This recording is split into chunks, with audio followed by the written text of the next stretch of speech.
How does one go to the theater? You buy tickets in advance. Perhaps you call, but more likely these days, there's an online purchase.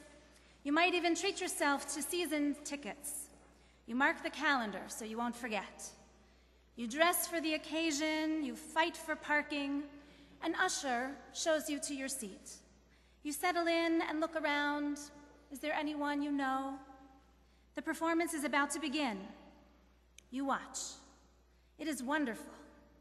The professionals on stage are skilled. You applaud. You gather your things. The audience shuffles up the aisles and down the staircases with little eye contact, perhaps a polite word when shoulders or toes get in the way. It was a lovely day at the theater. How does one come to synagogue on the High Holy Days? It could be understood in a similar vein. You fill out a form. You write a check. You get your tickets and you mark the calendar. You dress for the occasion. You fight for parking. I know. And an usher shows you to your seat. You settle in and scan the crowd for anyone you might know. The performance begins. You watch. It is wonderful. The professionals on stage are skilled. But you don't applaud because that's not what Jews do in shul. And then you gather your things and you shuffle out down the aisles with little eye contact, perhaps a polite exchange here or there. It was a lovely day in synagogue. The missing ingredient in the way I told that story is Kedusha, sanctity. Without Kedusha, the sanctuary is a theater house, and the congregation is reduced to an audience. The rabbis and cantors are the hired help, performers at best. Prayers are mere songs, words of Torah, just a script. God forbid. God forbid coming to synagogue on Rosh Hashanah is a spectator sport. God forbid we go passive and let all the good people up there do for us. God forbid we come and go without meeting someone new or without strengthening a relationship once already established. A true story, just a few days old, in fact. Congregant calls the office. He wants to buy a high holiday ticket for his grown son who is visiting from the States. Lovely person in the office kindly explains that we don't sell high holiday tickets. Our services are only for members of our congregation. Congregant is upset. Lovely person in the office calls the rabbi. Rabbi reframes the entire transaction with a layer or two of Kedusha. First I ask, what is your son's name? How wonderful that the family can be together for the holiday. Yes, of course, we, your congregation, Holy Blossom Temple, would like to welcome Jonathan to be with us as a guest this Rosh Hashanah. And in turn, he may wish to express gratitude for the good hospitality by giving tzedakah to any Holy Blossom fund of his choice. So now the transaction is interaction. And every relationship is acknowledged and reinforced. Every phrase is an expression of Jewish values, strengthening family life, hachnasat orchim, welcoming guests, sanctifying the Jewish calendar, attaching oneself to the community, and tzedakah too. Everyone wins with just a touch of Kedusha.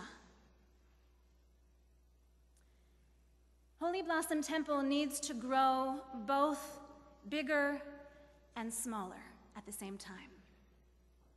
Bigger in our aspirations and larger again in the public arena, but smaller in our approach to the personal, more attentive to each congregant. to each family. In order to have influence out there, it has to be fundamentally different in here.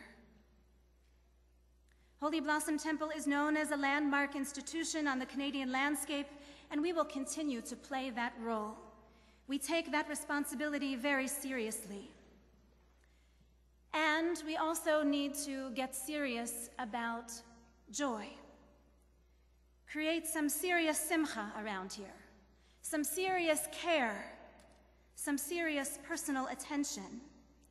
For to be a Kehillah Kedosha, a sacred community, we must recommit not only to what we stand for, but also with whom we sit. No one was ever hurt personally because the temple did not have enough impressive speakers or enough social action initiative. But people have left the temple because they felt they were forgotten.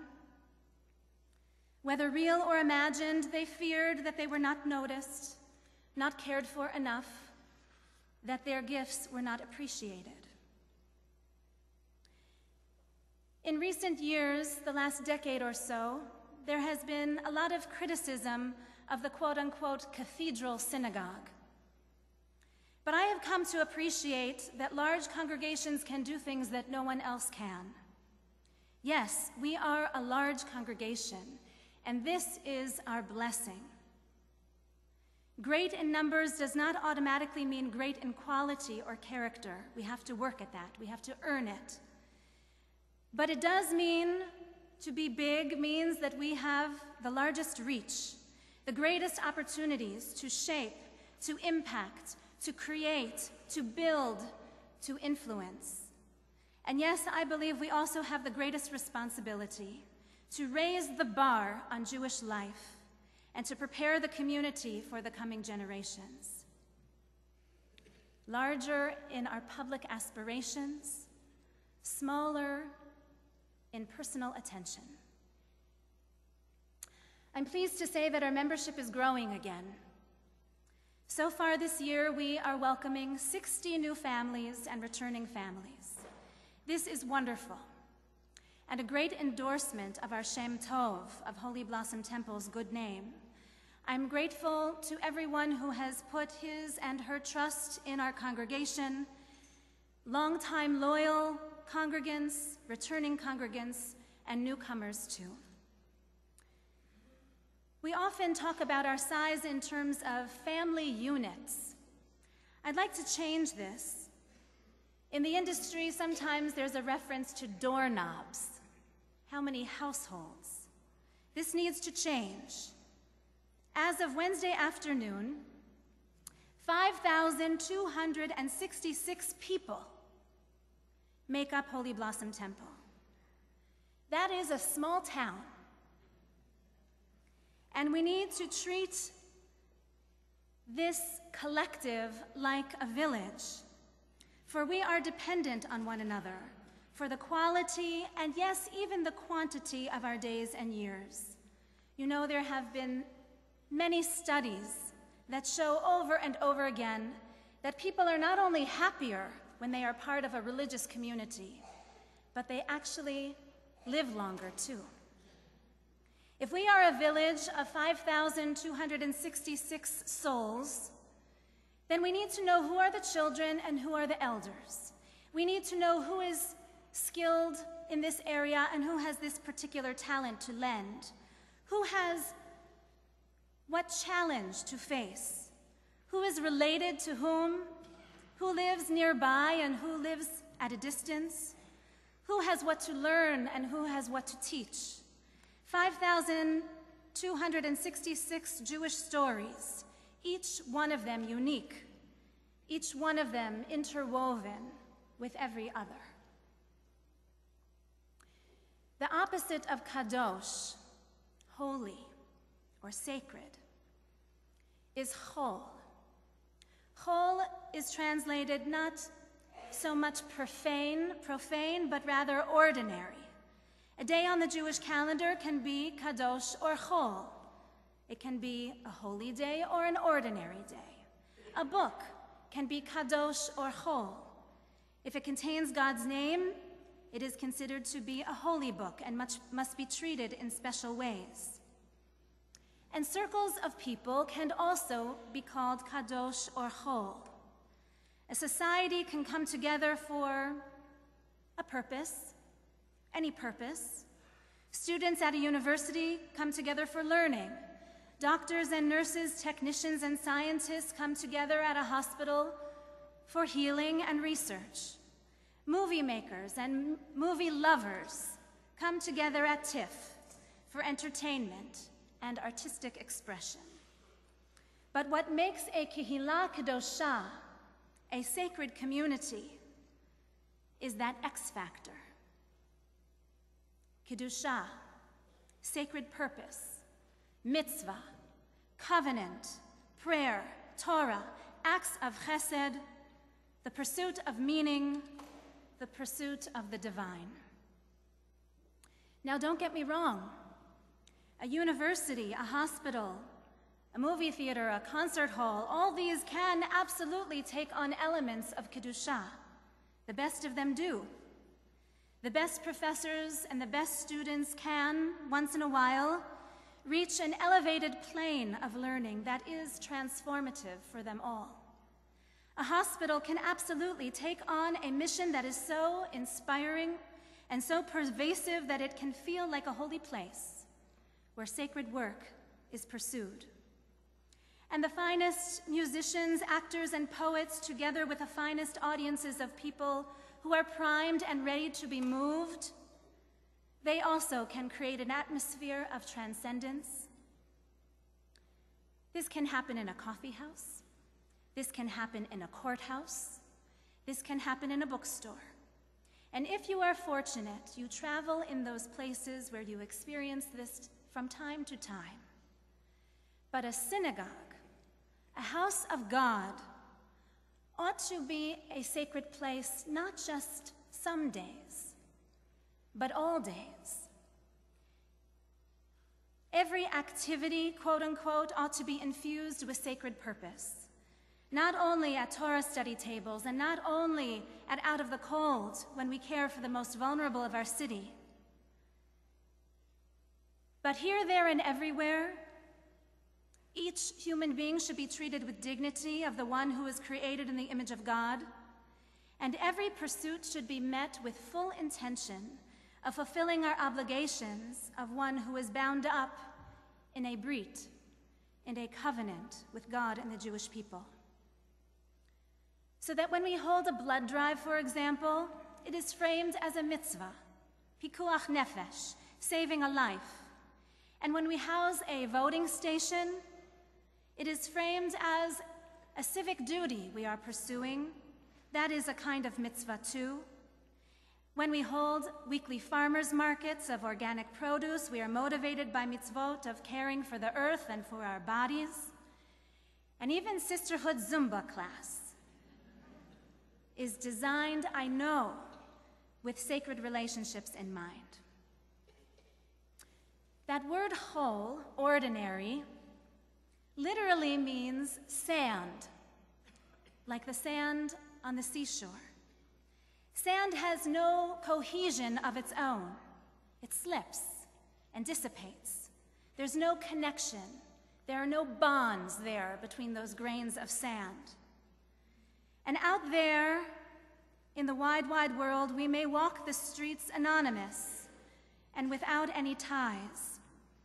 And for some that is pleasure, and for some that is pain when we live in a big city. But in here, it must be altogether different.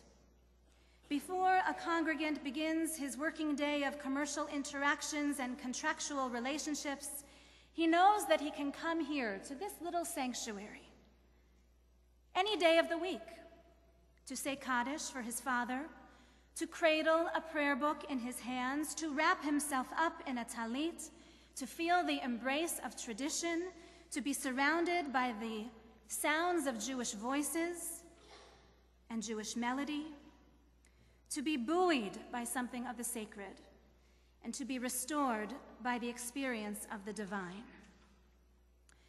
We must be deliberate in this approach. We must be planful, we must be mindful, we must be wholehearted in creating such a Kehillah Kedosha. It doesn't just happen. Holy Blossom Temple is not about fee-for-service. If the synagogue is a business, then we must know what business we are in. You do not belong to a synagogue like a health club or a golf club. The synagogue belongs to you. Today you have a seat, and you have a ticket in your pocket. But have you a place? Have you a spiritual home that is truly yours? Many here today can answer soundly, yes, absolutely I do. And you know who you are, and you know what you do to have come to such a place as that. And many can answer, you know what? Not yet. And not yet is a good Jewish answer. Not yet is an honest answer which speaks to honest intentions. Intentions to grow, to do more, to expect more. I'll share with you a story recorded in the Talmud about Rabbi Ben Zoma, who was known for his great humility. He was one of the giants of his generation, but he was so humble. And one day in Jerusalem, as people were walking the broad staircase leading to the temple, Ben Zoma looked around at all those people who had come from near and far to take their place on the Temple Mount, and he offered up a bracha. He said, "Blessed is the divine intellect that solves all mysteries, and blessed is the Creator on high who has provided all these people to serve me." Ben Zoma's disciples were shocked. How could such a humble man offer a bracha like that? It sounded so arrogant. But they knew that it couldn't be coming from him, and so they asked, "What is the meaning of that bracha?" And Ben Zoma explained, "Imagine how difficult it was for the first man to wake in the morning and have a piece of bread." He explained to his students, just think of all the tasks he had to take on. He had to plow, and he had to sow. He had to reap, and he had to bind the sheaves. He had to thresh and winnow and separate the grain. He had to grind the grain into flour and sift it so it would be fine. And then he would knead it into flour and bake it into bread. And finally then, he could take out that loaf and cut himself a slice. But for me, Ben Zoma said, I only have to get up in the morning after a good night's sleep, and I can eat my daily bread and be sustained by it. I didn't have to labor for that bread like the first man, because I am not alone. Look at this day. It didn't just happen. Shofar blowers, Torah readers, Haftarah readers, greeters and ushers, those who planted the flowers, those who practiced and practiced,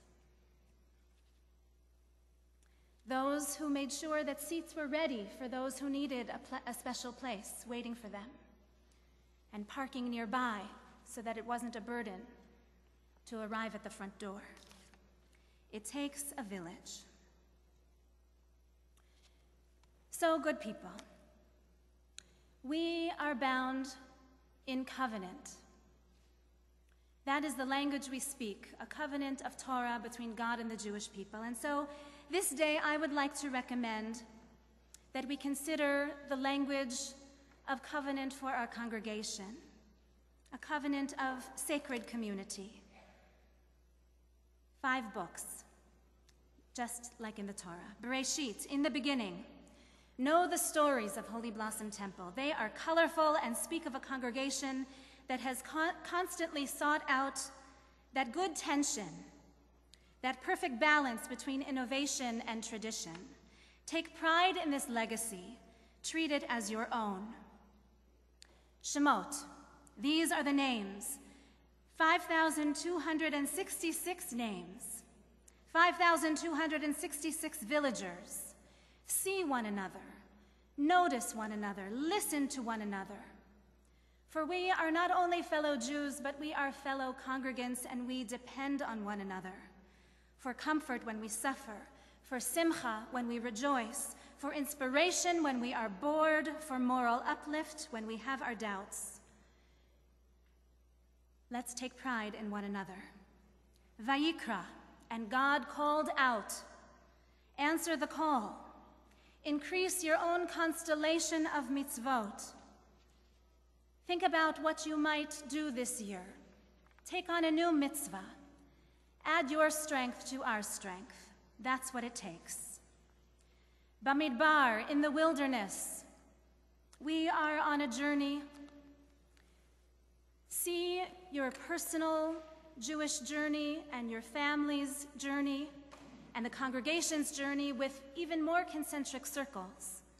That is the Jewish community of Toronto. That is global Jewry and the state of Israel. This is a shared journey we are walking, and it needs everyone to bring full strength, to walk tall and with full commitments. And Devarim, these are the words. These 10 days are when we quietly offer up private words of conviction and commitment for the sake of the future. And with our eye on the future of this congregation, we have to cultivate young leadership. We have to create a place for our young families. We have to provide the finest Jewish education for our youth.